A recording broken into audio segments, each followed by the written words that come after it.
Hi, my name's Adam Bourne from Parallel Wealth. Today I want to talk about retirement planning. And a lot of you focus on building up for retirement, but when it comes time to retire, there are a lot of important decisions you need to make. When to take your CPP, when to take your old age security, how to draw down your registered accounts. There's a lot that goes on between your income stream and your tax stream. So today I want to talk a little bit about things you need to think about as you head into retirement and a couple things that you should probably implement within your retirement plan to make it more efficient as far as giving you more after-tax income and paying less tax to CRA. I want to share the planning software that we use here, and this is called Snap Projections. Now, if your financial planner isn't putting a plan like this together for you, loop back with him or her and have them do this. This is part of the service that you should be paying for with your financial planner. So what we have here is we have a husband and wife.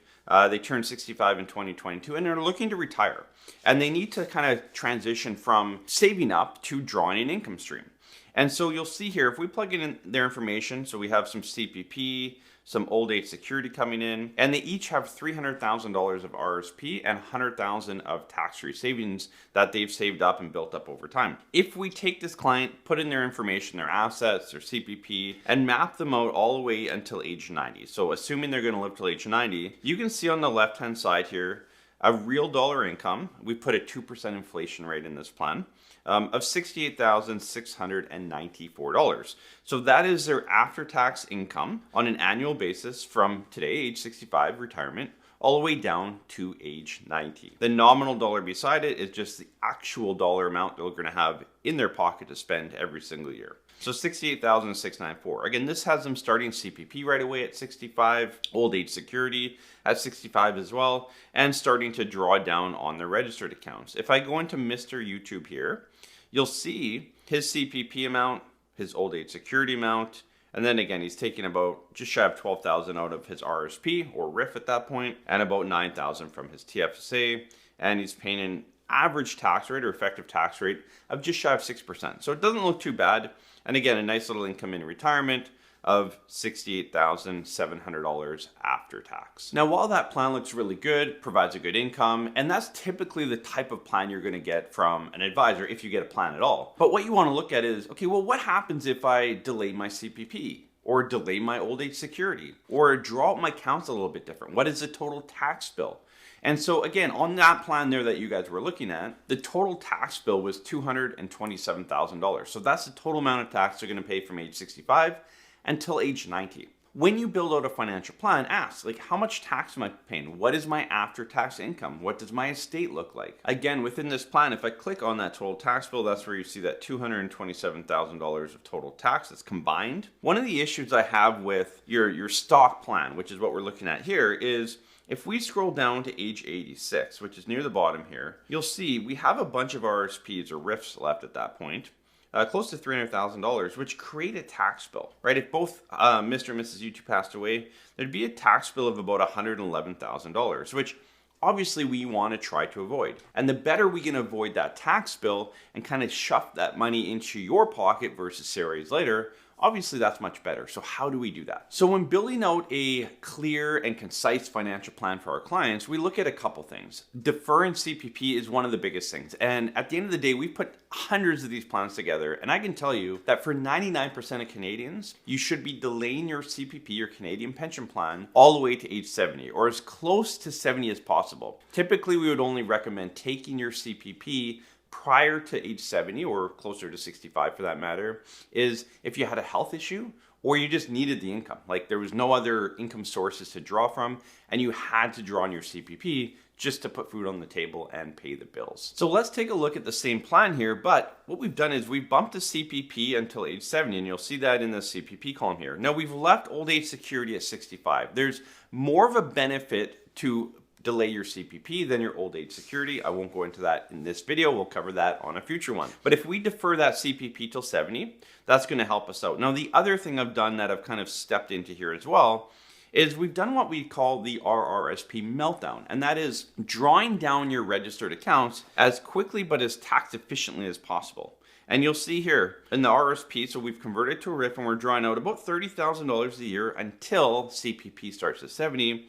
Then we've scaled it back to 20,000. But what's nice is that registered account is gone by 83.84. So life expectancy is 86 to 87.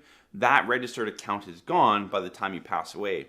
Now you still have that TFSA account that you can use, draw money out tax-free.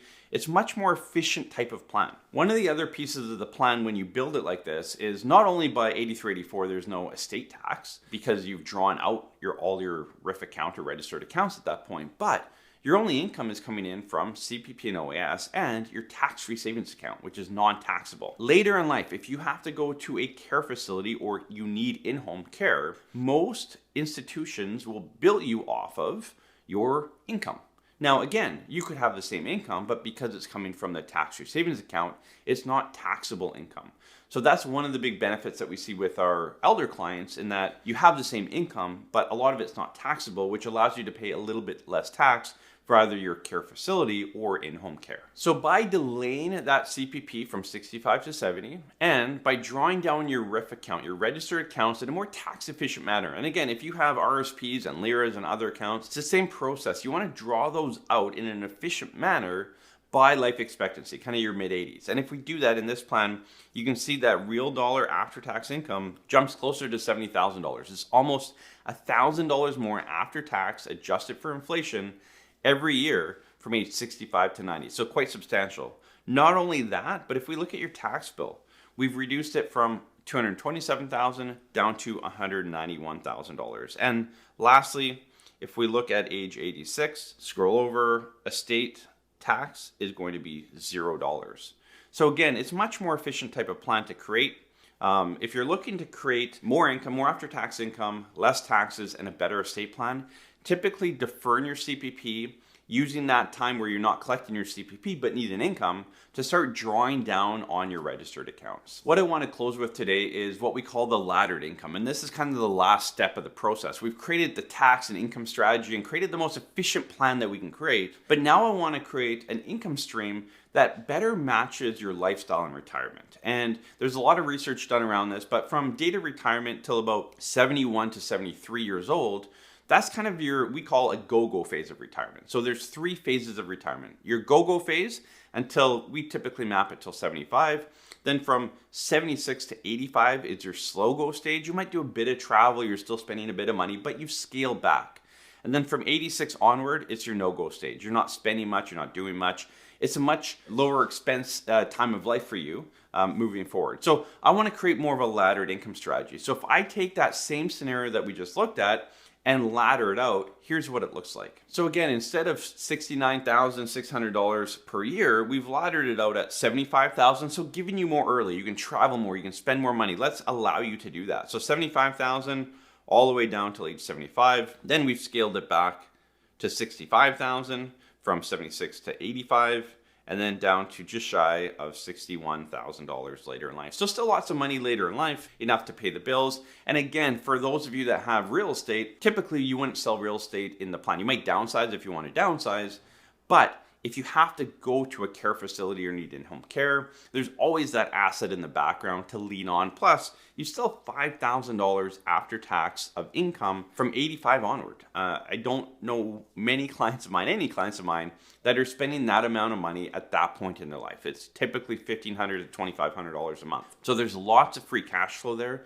to help for a care facility or in-home care for those of you that are worried about that. So hopefully that gives you a bit of a glimpse on what you should be looking for when your financial and retirement plan is built out. Again, you want to look at when is the best time for you to take your CPP and old age security. And again, have your advisor run that for you and show you the differences of taking it now, whatever that means for you, 65, 70, somewhere in between. Same with your old age security. Look at the tax situation, your estate tax situation. All these things come into play.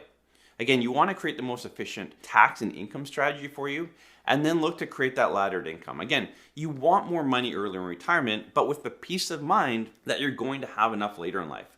I know doing this for the last 17 years that most people, when they hit retirement, they're not spending enough money early in retirement. And what creating that laddered strategy does is it gives you that peace of mind of, look, I can go spend that $75,000 knowing that I still have 60 later on in life. So thanks again for joining me again in this video. Hope you enjoyed it. Hopefully you learned something, and we'll do this again soon. Thank you.